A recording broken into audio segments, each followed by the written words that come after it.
I know there will always be things in this universe that we do not know. Or some things are so divinely simple to understand that our mind, simply because of this simplicity, refuses to believe its truth. But I still have to ask you, where is the line between a real vision and a hallucination? How do we distinguish historical, ancient manuscripts and books that describe unbelievable, impossible past events and prophecies? Are they truly the fruit of heavenly revelations, or just a glitch of the human mind, imagination, or hallucination?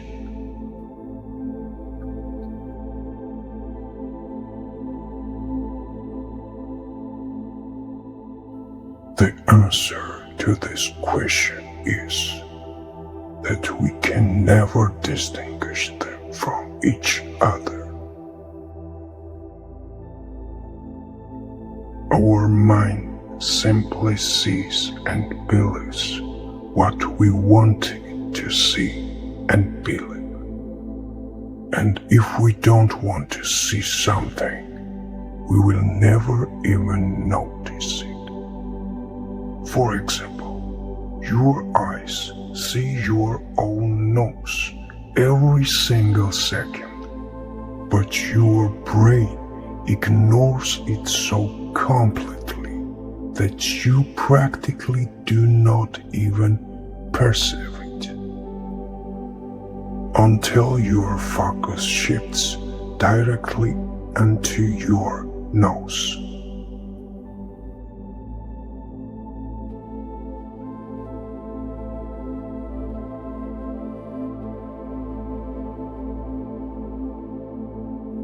Today, I want to talk to you about a certain ancient discovered book. But I'm not trying to prove anything. You decide for yourself what to believe and what not.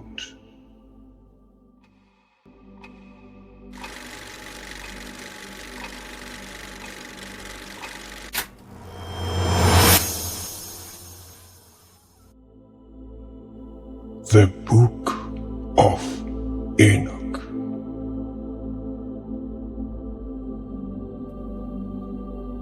In biblical chronology, there is one name that carries a completely different energy: Enoch, the seventh descendant of Adam, a patriarch of one ancient text say that he never tasted death. Enoch walked faithfully with God. Then he was no more because God took him away. This short phrase hid a massive cosmic secret for centuries.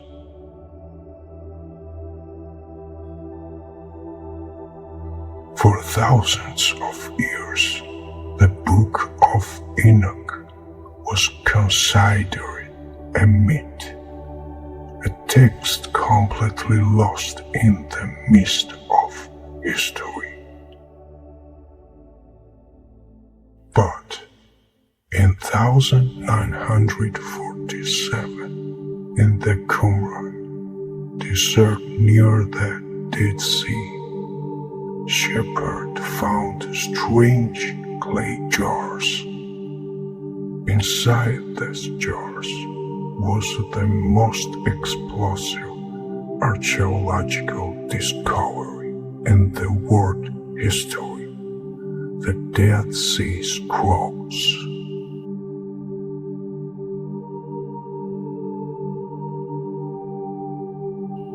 Among the ancient fragments written in Aramaic, scientists discovered the original text of the Book of Enoch.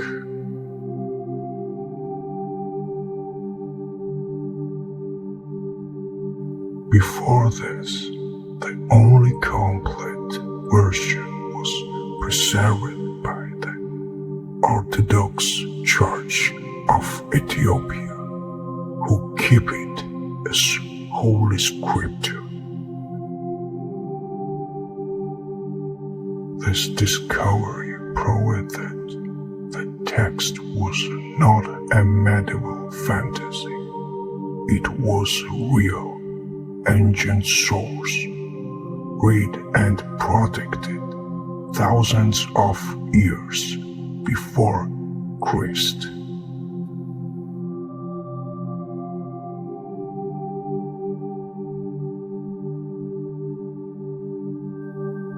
If this book is so ancient and important, why is it not in our Bible? Why was it banned for centuries? In the early Christian centuries, the Church Fathers, specifically in the 4th century at the Council of Laodicea, decided to close the biblical canon. The Book of Enoch was officially removed and declared an apocryphy, a text that posed a threat to the official dogma.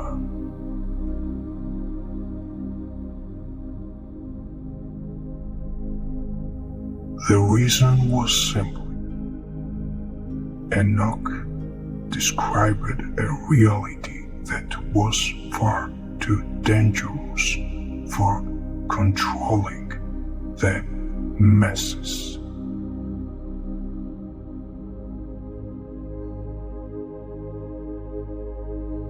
He spoke of angels who staged a rebellion, cosmic codes, ancient technologies, and giants who altered the genetics of Earth. This text shattered the illusion that we are alone in this universe and showed that the Great Deluge was not just a punishment, but a cosmic cleansing.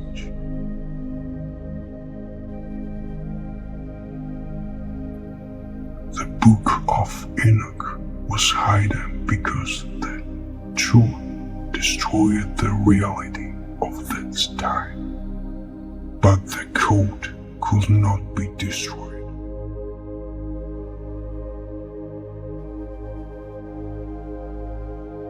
At the very heart of this code lie the entities known as the Watchers. Enoch describes them not just as angels, but as cosmic guardians who rebelled against the divine order. 200 of the celestial beings descended upon Mount Hermon, making a dark pact to alter the destiny of mankind. They did not just watch, they took human wives, blurring the lines between the divine and the earthly. And from this forbidden union, the Nephilim were born.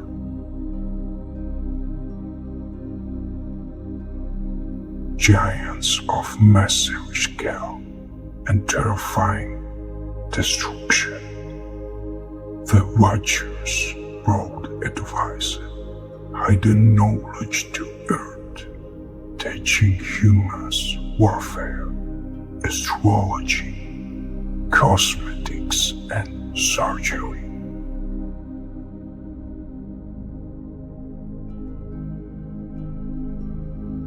This was the true corruption that forced the heavens to trigger the ultimate reset, the Great Deluge. They were captured and bound in the dark abysses of the earth, waiting for the final judgment. But their architecture, their lineage, and their ancient secrets still Enoch in the anomalous of our world today.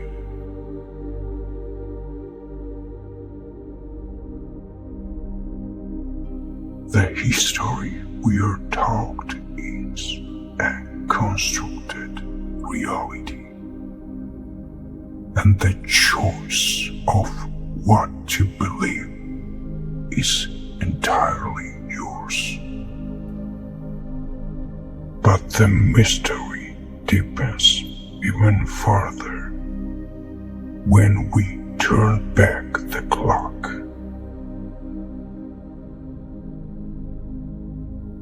The celestial watchers described by Enoch find shocking real parallels in Earth's oldest civilization. On Sumerian clay tablets created millennia before the Bible, we read about entities called the Anunnaki. Anunnaki, which means those of royal blood who descended from the heavens.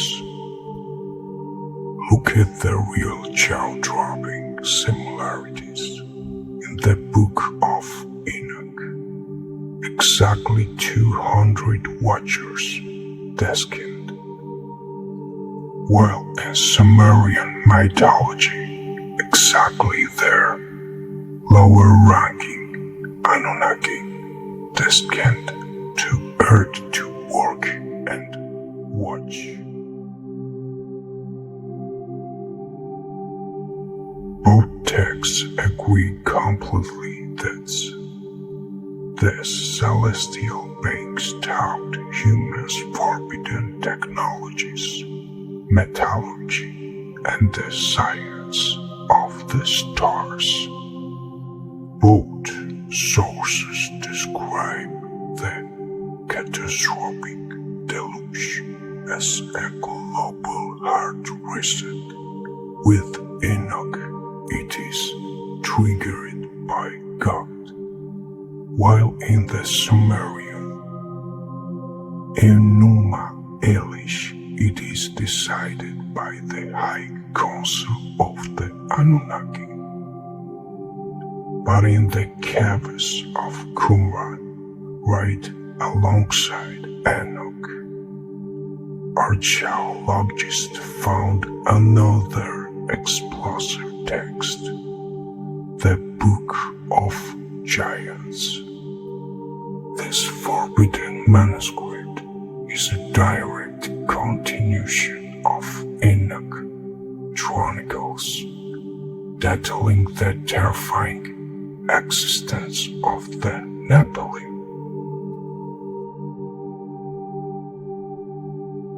Later, Gnostic sects saw this ancient text from a completely different perspective.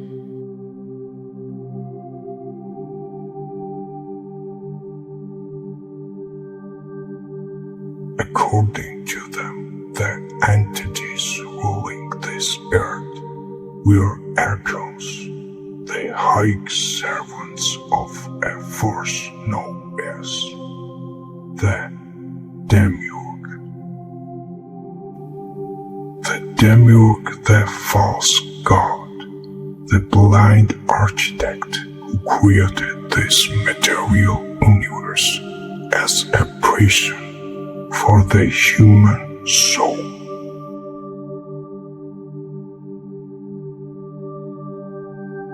The Gnostics believed that Enoch was the one who managed to crack the code of this matrix and witness the true ultimate light. Sumerian tablets, Enoch's chronicles, the Book of Giants, and Gnostic codex. They are all different fragments of the exact same massive secret. A secret that's continued to construct and govern our reality to this day. The truth is, the book we have discussed today are not recent discoveries.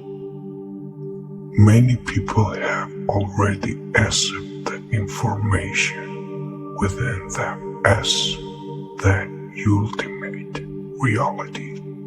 But do you know what mystifies me? These forbidden texts do not deny the facts that God manifested on earth in the form of Jesus Christ to show us the way, not through force or wrath, because you cannot force a human mind to see or change if it does not choose to do so. Even God does not break this law, for this is the absolute power of free will.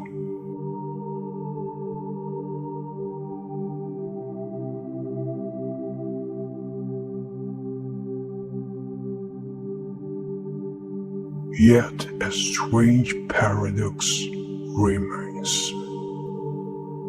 Many who refuse to believe not just in Christ's divinity, but in his very existence, instantly accepted the truth of Enoch's chronicles. I'm not saying the Book of Enoch is a forgery.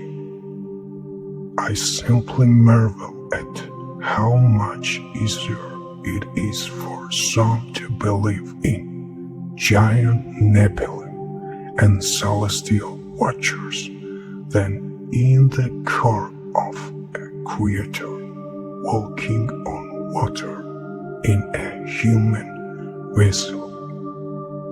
But I have my own subjective view on this.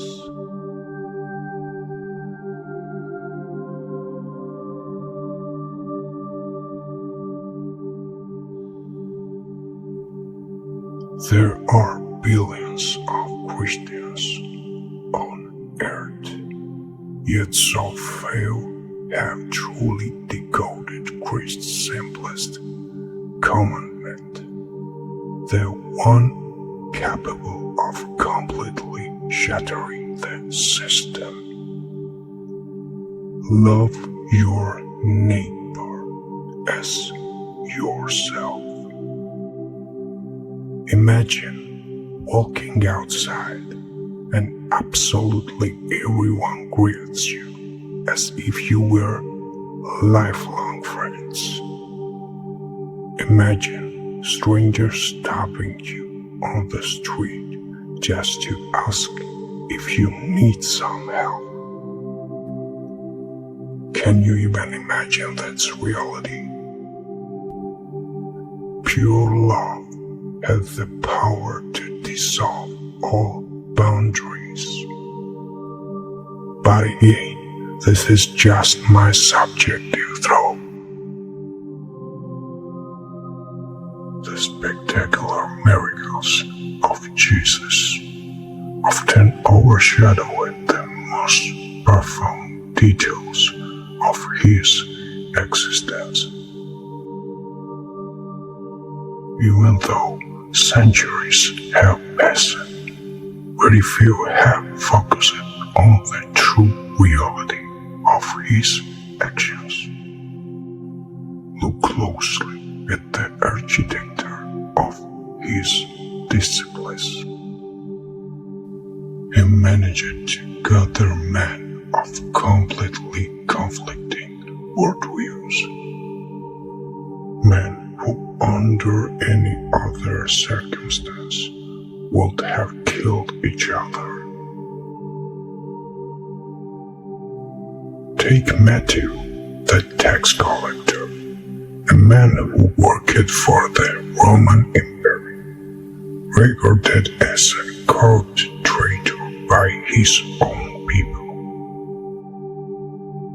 and place him in the same circle with Simon the Zealot, a member of a radical, violent faction dedicated to assassinating Roman sympathizers. The old laws of human psychology, this argument is impossible. This hidden psychological transformation is far more unbelievable than walking on water.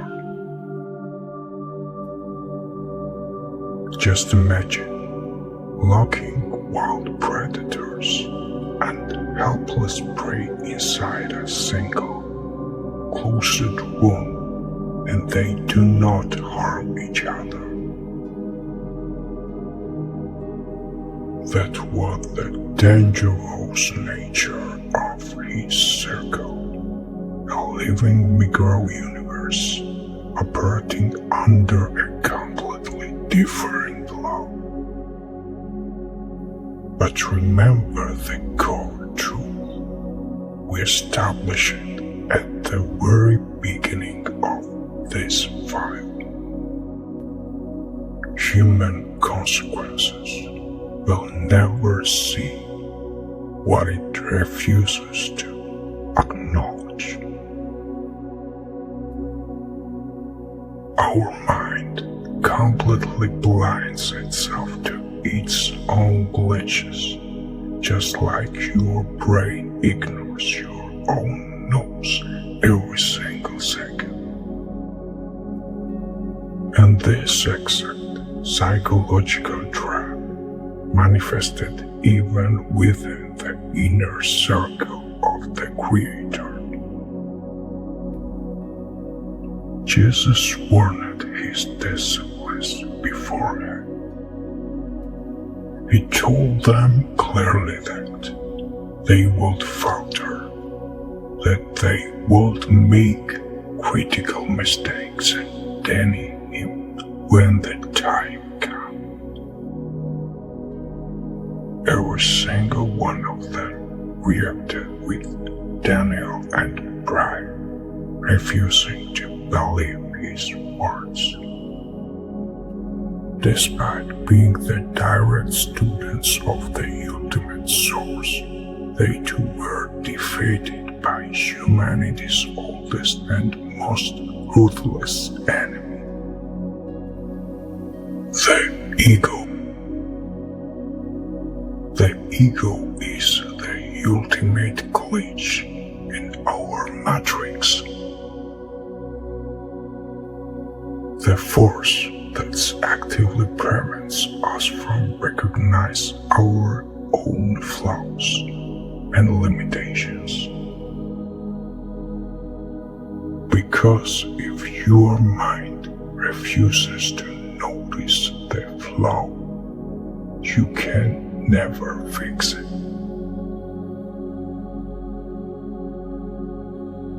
But amid this human darkness, the Creator experienced a force he had never known in all of cosmic eternity.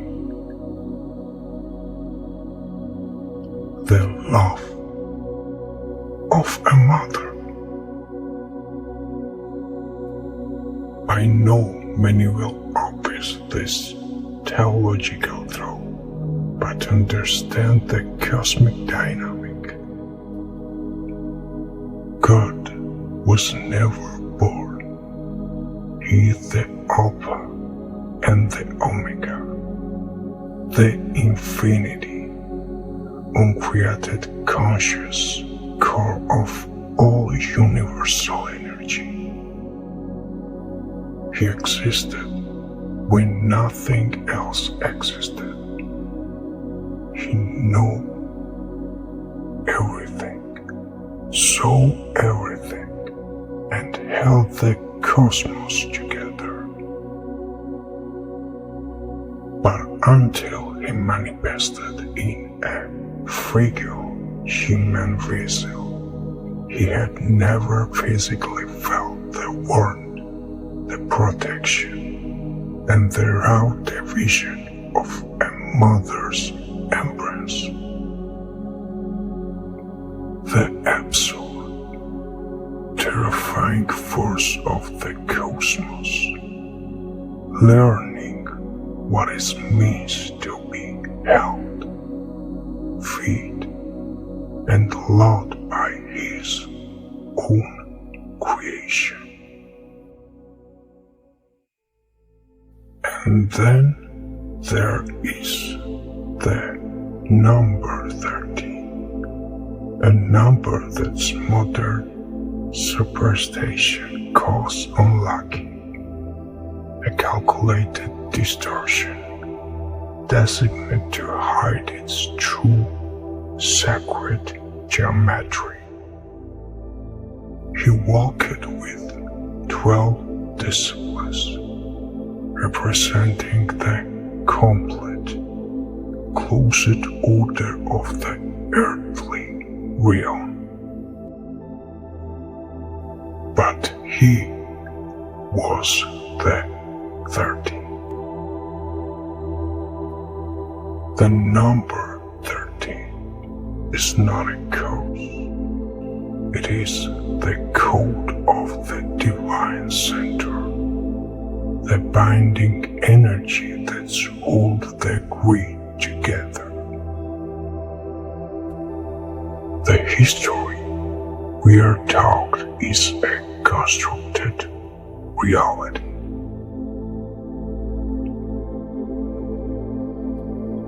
In conclusion, I leave you with one final truth to ponder. The real name of Christ was never Jesus. Beirut, Shem Shel Jesus, Zelo Jesus, Zelo בדיוק. אני יודע זה 100%, Shem Shel Jesus, זה Yeshua. His name is Yeshua.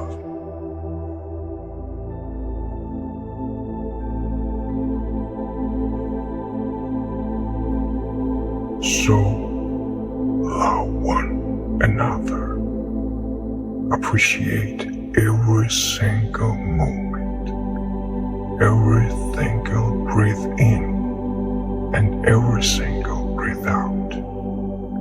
Give love to this world, because whatever energy we give out will inevitably return to us sooner or later. But whatever we do not give is simply last forever.